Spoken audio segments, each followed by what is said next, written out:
This is Bleav in Vikings, the Minnesota Vikings Washington Commanders edition, and we have Santana Moss tonight. How are you, sir? I'm good, gang. How y'all doing? Not bad, not bad. Tell us what Can't you've been up to complain. lately.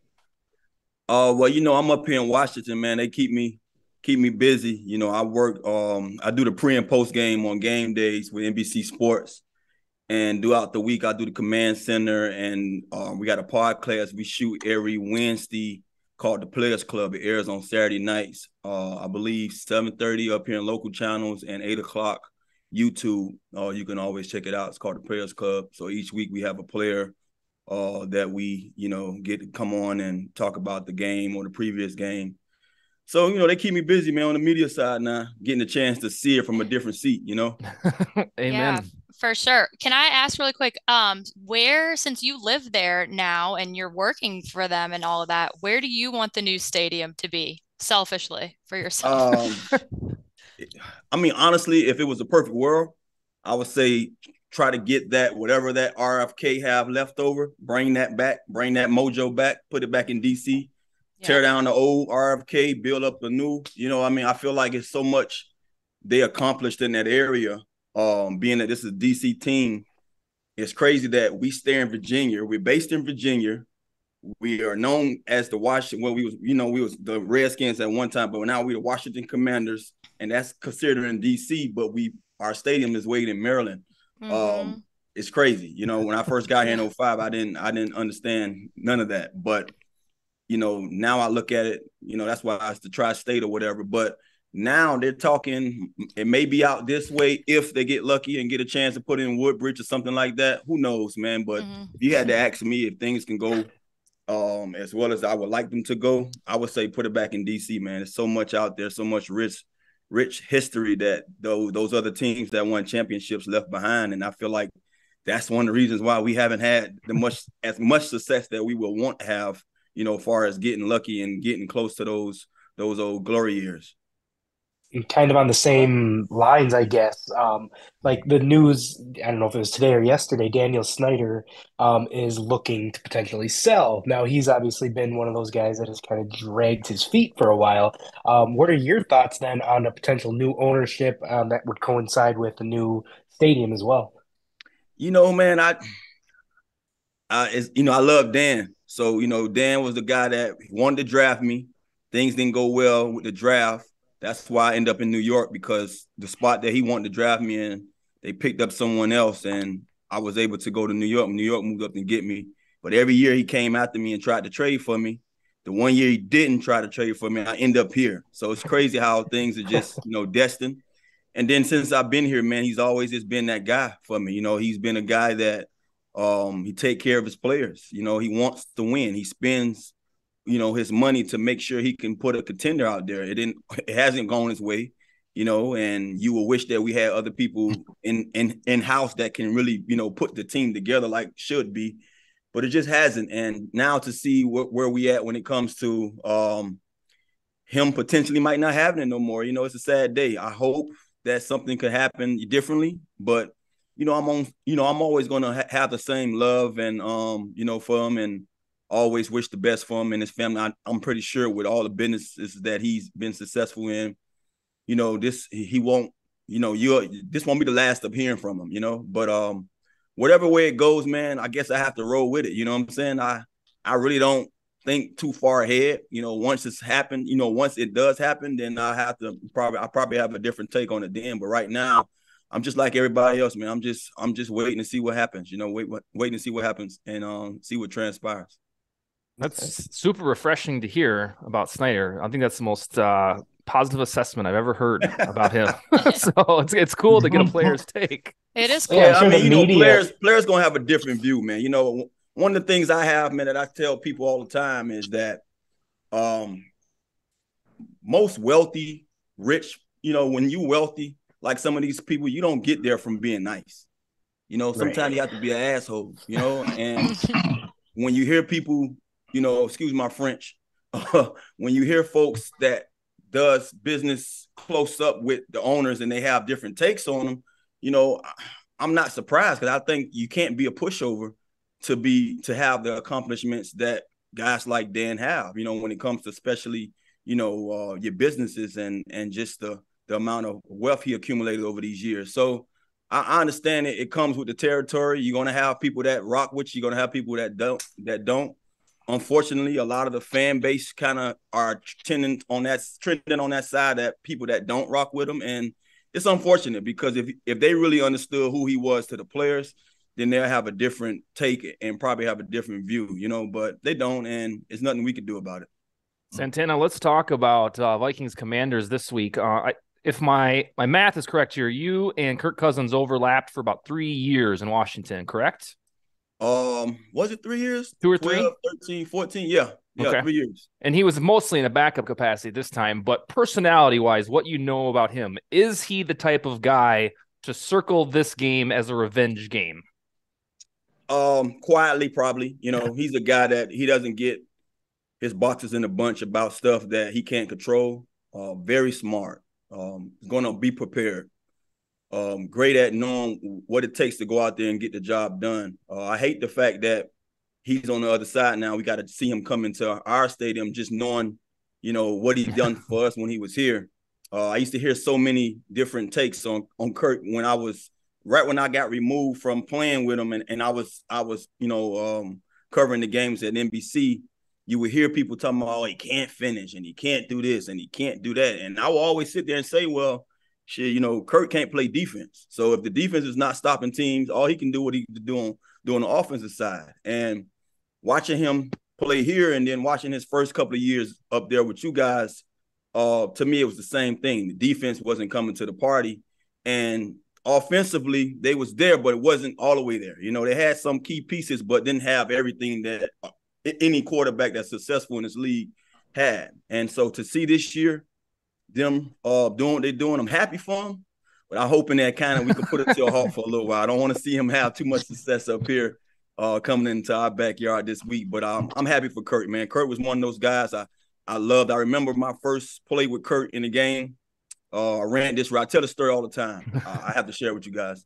Please do. We have this play called a dagger, and it's 3 receivers on the field. Kurt knows this well. And I'm the slot guy. I'm clearing it out for Pierre. I'm on Pierre's side. So I'm running a through. And it all depends on what coverage I see.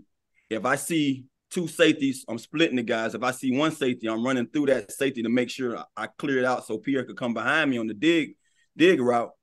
And I ran it all year with RG. And I would get the 2 safeties or get someone to just not take me. I'm clear through the middle of the field. And I'm like, damn, one of these days, I'm the first read. So one of these days, I'm going to get this ball. RG goes out, and Kurt comes in. And, it's Kurt's first play. So I'm saying to myself, they called a play. I'm like, well, I'm just keep running the way I've been running it, because I might get open again. But hopefully, he's a young guy too. His rookie season. And I kid you not, I run through the middle of the field, and I just look up to look up. Ball coming. Kurt hit me. I go for about 70 for a touchdown. And I'm like, this goes to show you how this guy has it in his head. He's reading everything. So I've always loved that about Kirk, meaning that he know how to dissect a defense. I'm seeing him doing it well this year, and I'm kind of scary because I know our cornerback play has been a little shaky this year, so I don't want to see him dissect us too much this week. Bryant, I know when you left the Vikings, you didn't have too many revenge opportunities going to the Ravens or the Dolphins, but would that have been in your personality? Because you're kind of a calm guy like Kirk. Would you have that? Absolutely would have been my personality. Okay. I looked on the schedule to see if I ever played any teams that I used to play for, and I always was just missing the team by a year or whatever. So I definitely wanted to have the opportunity to play against them. And plus, at the end of the day, I knew a lot of the D linemen at the time still. Yeah. When I was leaving those teams. Okay. Sally, what do you got for Santana Moss tonight? Oh my gosh. Well, I was going to ask this at the end, but I have to ask you, Santana, what is your best Bryant McKinnie story? Oh. Yeah.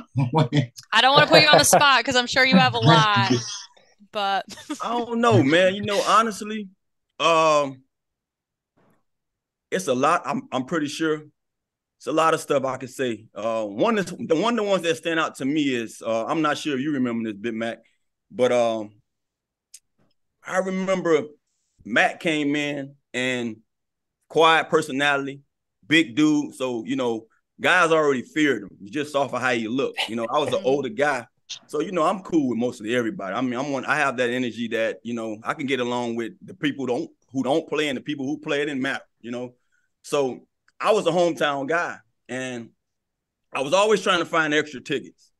And I remember, I'm not sure we nicknamed him yet or nothing. So I went up to him. You know, Santana's one who gave me my nickname. Yeah. So McKinnie? Big Mac. Big Mac? Oh, Big So I went up to him like, Big Mac, you know, you using your tickets this week? And he looked at me and he like, what tickets? I'm like, tickets for the game. You know, we get 2 tickets, I believe, you know, 2 comp tickets every week. And he was like, nah, I wasn't using them. And he was like, I asked, can I get them? I'm just, you know, winging a prayer. Hey, if he said yeah, it's cool. He told me, sure. He gave them to me. And I'm not sure if it was all year long, but he would always give them to me. And it's crazy as it is how things happen full circle. I get drafted to New York. So anytime his mom wanted to come to a Jet game, so that's kind of like how things, you know what I mean, how you able to pay something for it, man. But he looked out. I stamped him with Big Mac, and shit, before you know it, man, he was making noise because no one could get around him, man. He wasn't giving them no sacks, man, and he played a big part in us having success, you know, my senior year. I'm Ron, shocked to hear B-Mac didn't have a list of people to give tickets to. He was young. He was young then. He was young. First year, man. He was first. He had just got in the door. I had to get to him quick. He wasn't the social butterfly he is today, I guess. I had to accept everybody. He grew your wings. So Santana, like we touched kind of on Kirk Cousins and his revenge game, and the same can kind of be said about your current quarterback, Taylor Heinicke, in a potential revenge game, because I don't know how familiar, I mean, I'm sure you're familiar with this path where he was a backup here under Scott Turner. Yep. You know, got injured, unfortunately, before Teddy had his horrific knee injury, so he never got that full shot. And good for Taylor. Like, you know, I think he's been vastly underrated in his path. And now I know he came out earlier this year when Carson Wentz was acquired and basically said, well, he's making all the money, like, so he's going to play. But how does the fan base kind of view Taylor Heinicke? Because it looks to me like the teammates are rallying behind him. He makes some gritty plays, even going back to that playoff game, you know, against the Buccaneers. Like, he has something to him. How is the rest of the fan base and the media around town? How do they view him? You know, Taylor is viewed well. He's a rock star, honestly. You know, folks look at him as one of those guys. He has that, you know, when it comes to just ability, he has what Brett Favre had. Not saying it's arm strength, just I'm gonna make don't give a crap mentality. Yeah, I'm gonna make something happen. Hey, guess what? Everybody has a chance. I have all you guys are option. So stay with me. That's what I love about him. You know, when last year, when things played out, I'm pretty sure that's one of the reasons why we was looking for a quarterback, because we realized that, you know, we knew his ceiling. We knew that, hey, you know, he doesn't have the arm strength. When things got bad for us, it seemed like it was magnified a little more that some of the mistakes was made by him. And, you know, the quarterback, any team go as far as their quarterback. So when we wasn't having success, everybody had COVID, you name it. It was just a bad time for him. And things kind of went haywire, and we didn't end the season well, but he's always gave you that spark. You know, that's one of the things I love about him. I think he will have a long career as a backup, if anything, you know, because he can always come in and give you a spark. But one of the things that stand out to me this year already is you can see the progression in his game from last year and even from the previous year. Like, his decision-making this year so far has been, you know, A1, you know, and like I said before, we know the lack thereof when it comes to arm strength, but I played with Chad Pennington and he didn't have the arm strength, and he knew how to navigate the ball up and down the field. I think when you have the intangibles that Taylor has, that he can just go out there and with his grit and tenacity, find a way to make a play, you know, especially this day and age with the way the quarterback a position is played, you don't have to be a pocket guy. You know what I mean? Get outside the pocket, take 2, 3, 4 yards. They're going to give it to you with your legs. Get down, save yourself, get yourself into, you know, second and short, third and short, and try to get a first down. That's the game today. You know what I mean? And that's what he has. So if he can continue to get better, who knows? He could, you know, be a starter in this league long term, because I think the game is trending more to kind of help him in his game out the way he plays it. But he's definitely a rock star. Fans love him because he has that kind of attitude. And one of the things I noticed about him, man, he has something that a lot of quarterbacks don't have. When he comes into the huddle, things just light up. Those guys looking at him, big eyes, knowing that he's going to make a play, and they trust him. So that's one of the things he got going for him, and that's why his team is, doing as well as they've been doing these past 2 weeks, man. Even though the play don't look good throughout the whole 4 quarters, they have their little moment where it's stagnant. He just when it finds matters, a way to get it done. He grinds it out. And him and Terry McLaurin seem to have found that connection where, Terry's become that guy that, hey, like, I'm just gonna throw it up to him and he's gonna come down with it. So it's simple math, though. When it got Terry's the number one guy, so why not throw to your number one guy? You know what I'm saying? Like, it's hard to believe at times. I was in those shoes before where you just kind of sit there and say, "Why I'm not getting these attempts?" And Terry was that guy when Carson was in there, but I can understand because there's so much going on with Carson, trying to learn the offense, trying to learn guys, having so much going on, on your plate. So I can just imagine, but I'm glad that Taylor's back, playing right now and giving his team a chance. Yesterday was the trade deadline, the NFL, and through some serendipity, I read an article from the Indianapolis Colts that mentioned that Zach Moss is your cousin. Is that correct? Yeah, somewhere down the line, man. Okay. It's crazy. It's crazy, man, because no, what's crazy is as it is, I remember being in college. No, I remember being in the league my first couple of years in the league, and Drew Rosenhaus called me about Patrick Peterson. And he like, hey, I'm trying to get your cousin. So I'm like, who is my cousin? He's at LSU. He's like, you got a cousin at LSU, Patrick Peterson. So I'm like, man, I don't even know a Patrick Peterson. And somewhere down the line, Patrick Peterson's father is some kin of my dad. You know what I mean? They're cousins. So I found that out. And then Zach Moss happened the same way with James White. Well, I knew James White was my cousin. That's my mom's first cousin's son. So James White's my cousin also. So it's crazy how I got a lot of cousins.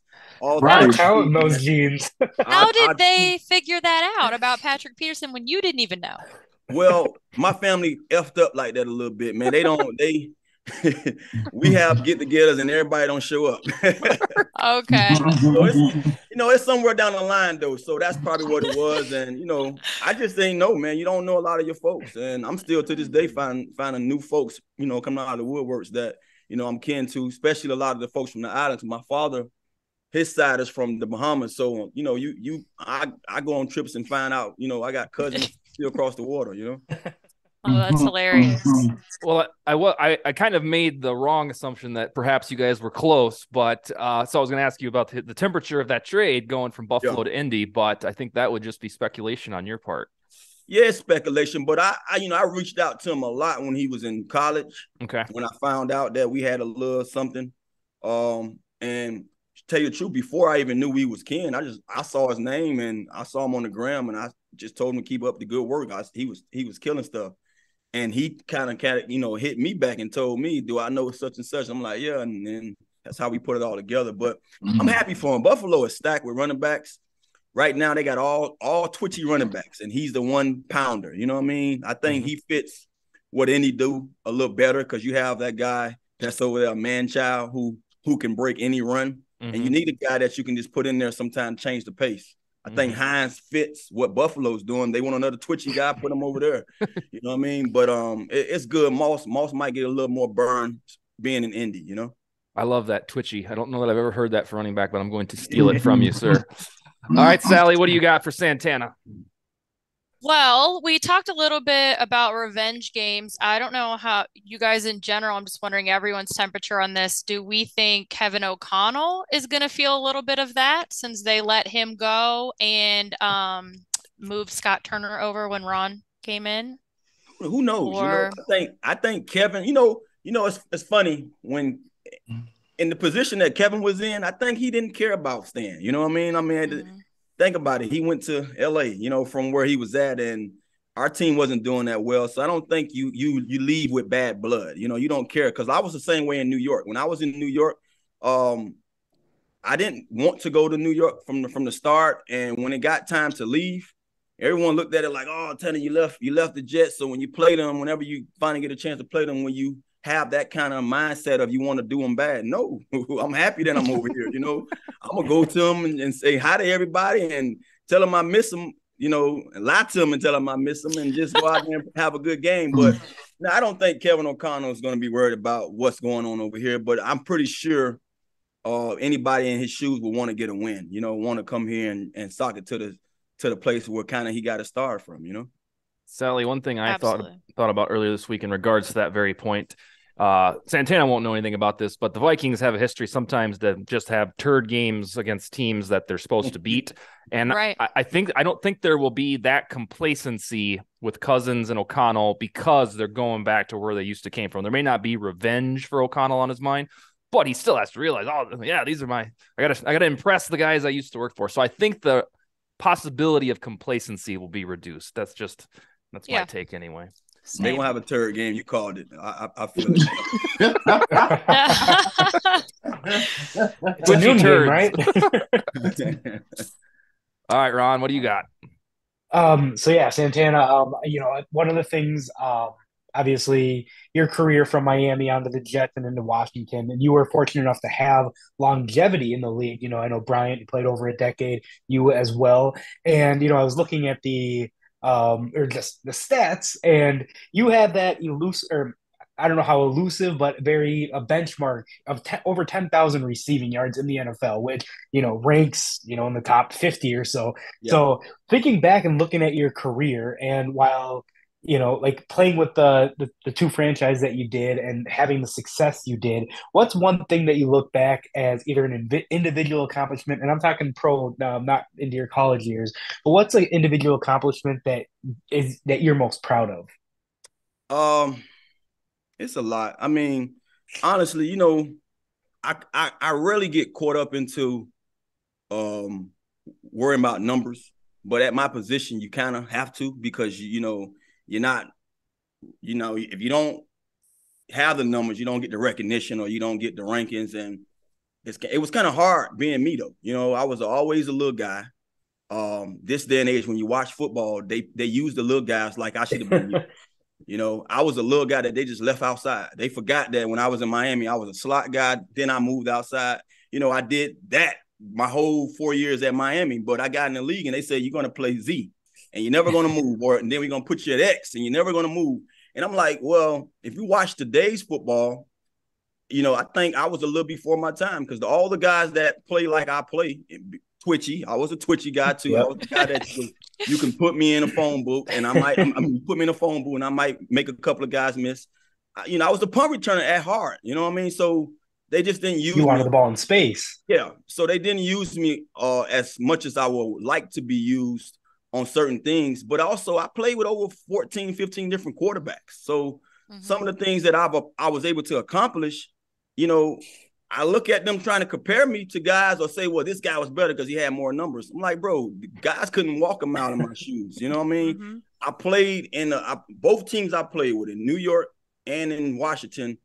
We ran the ball first and foremost, run the ball. I had Curtis Martin and Lamont Jordan in New York. I got here, I had Clinton Portis, and the list goes on with running backs that we came here that just ran. We was first. We was run oriented. So I'm appreciative of what I was able to accomplish, just knowing that, it wasn't easy, you understand? And especially being the guy who I am, I got all the attention because I was number one. It was no other guy at times, It wasn't until I got later into my career when they moved me in the slot.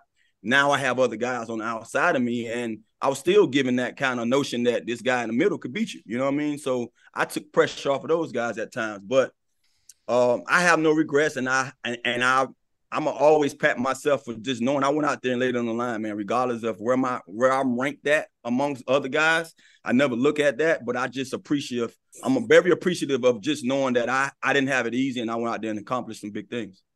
Was one of those things where I don't know how big into fantasy football you are, but I know your teammate Chris Cooley was big at the time into that. But you were always one of those guys that always seemed like, whether it's underappreciated or whatnot, always underdrafted, but then always outperformed. So that's where, I know like a lot of my friend group and stuff where it's like, and everyone knows who you are from that standpoint of, well, you get him in a late round, but he's going to be your wide receiver one by the end of the year and just dominate and help you win. So, but yeah, kudos to you on a great career.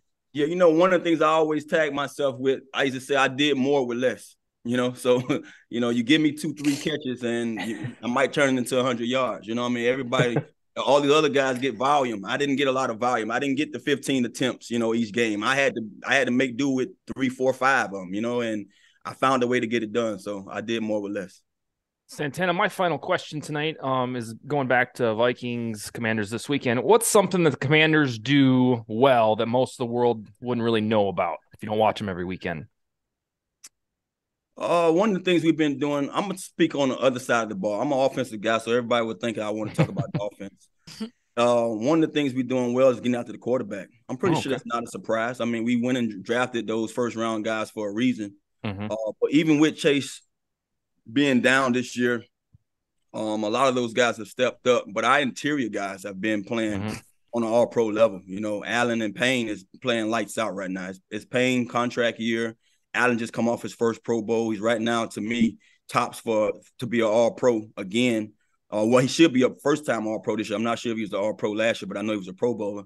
Those guys are playing phenomenal. So that's some of the things that I'm hoping that, we can have going our way when it comes to slowing down old Kirk, man. I don't want to hear none of that. You like that? Nah, we don't like that. We don't want to hear that this week. You know what I mean? So I'm hoping that, those guys up front can really get after them because, one of the things I've always said about being a receiver, they always ask me, man, who was your toughest opponent that you face on the outside, cornerback-wise? And I'm like, to be honest with you, the typical names are always going to be tough. The guys who that's tough, they're going to be tough. But you could put an average guy in front of a guy. If that guy has a good pass rush, then he can cover me, because if that pass rush get to my quarterback in a timely fashion and he has no time to set up and throw to me, then I'm covered, So that's scary for anybody. And you guys have got some weapons out there. So, with Jefferson, Thielen, and now Osborne is coming to his own, we got to get some rush on Kurt, man. We can't make it easy for him.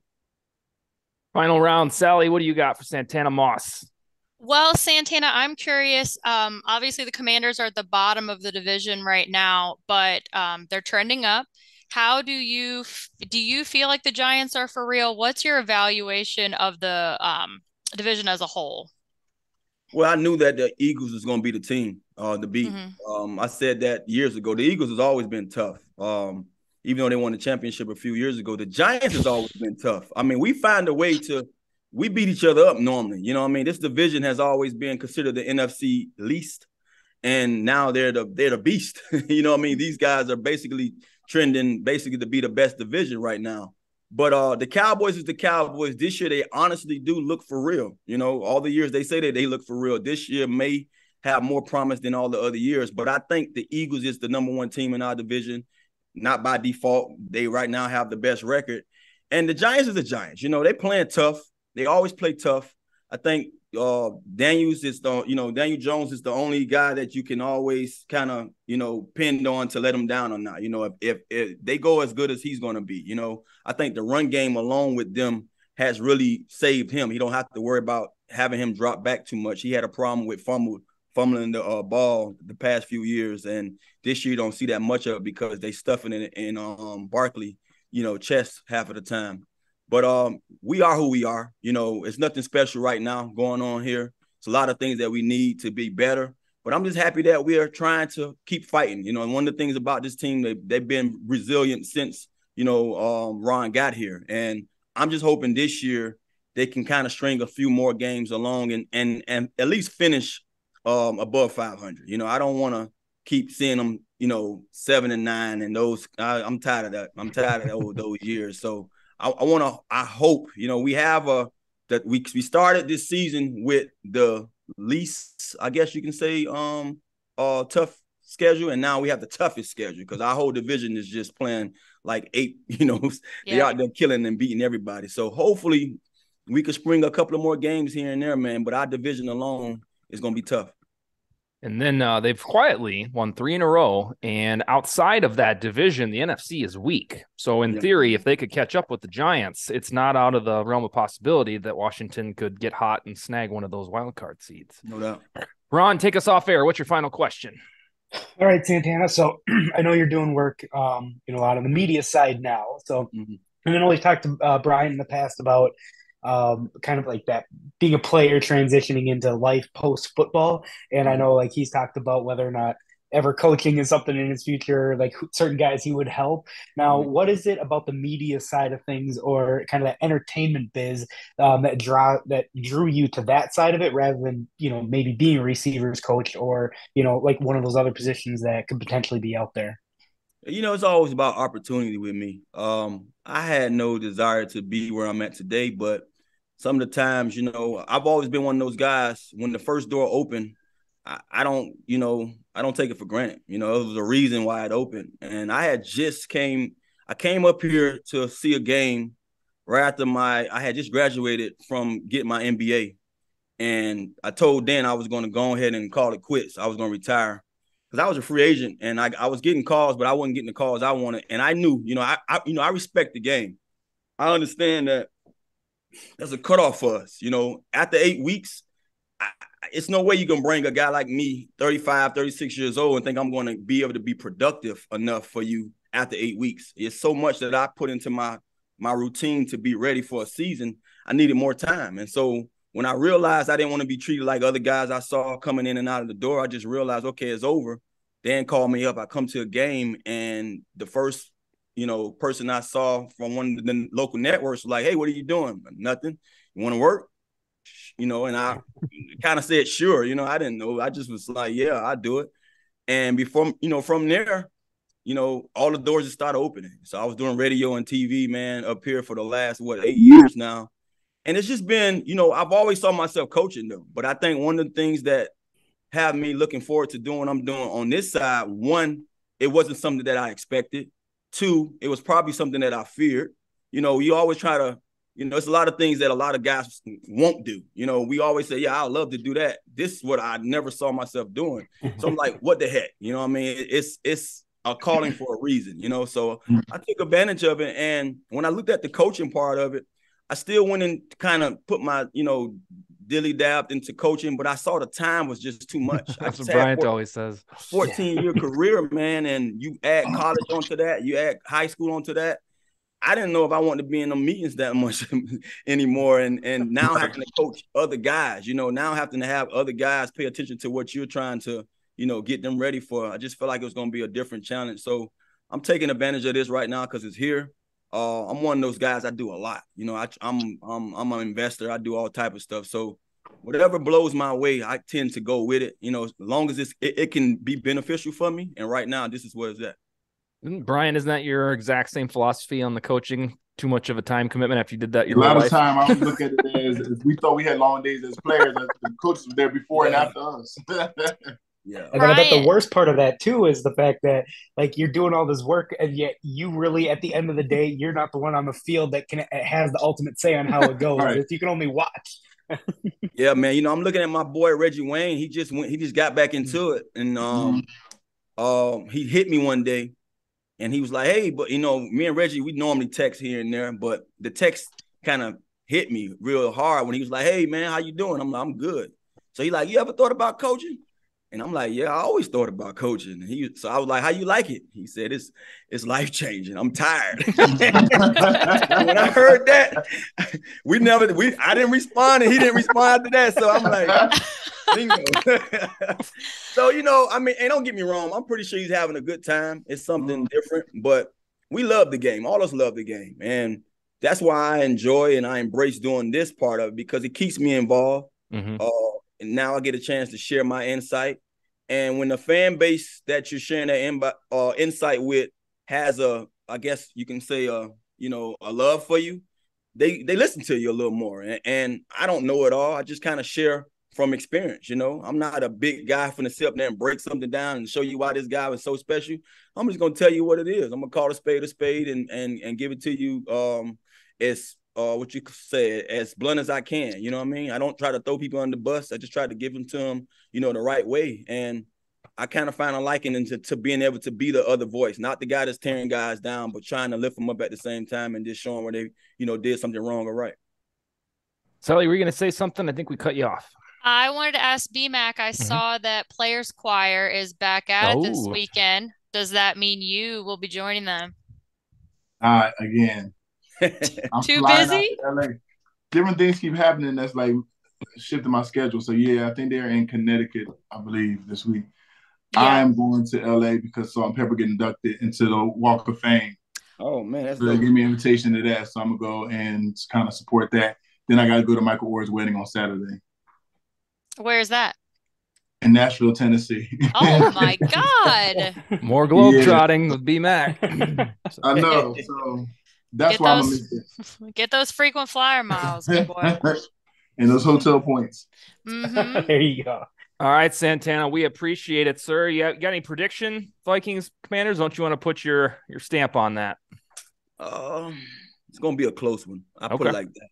They made the best team win in the fourth quarter, but it's gonna be a close one. Okay. Both defenses. Y'all defenses getting a lot of turnovers. Our defense is getting after the quarterback well. So, your Cousin's having a career revitalization. My boy Cook, man. Cook can spring one here and there, and hopefully he's not cooking this weekend. All right, Santana. We appreciate it and hope you'll come back. Joining us. Rest of the group, you have Anytime. a wonderful week. Scream at me. Thank you. Yeah, All right, thank later. you. Thanks again.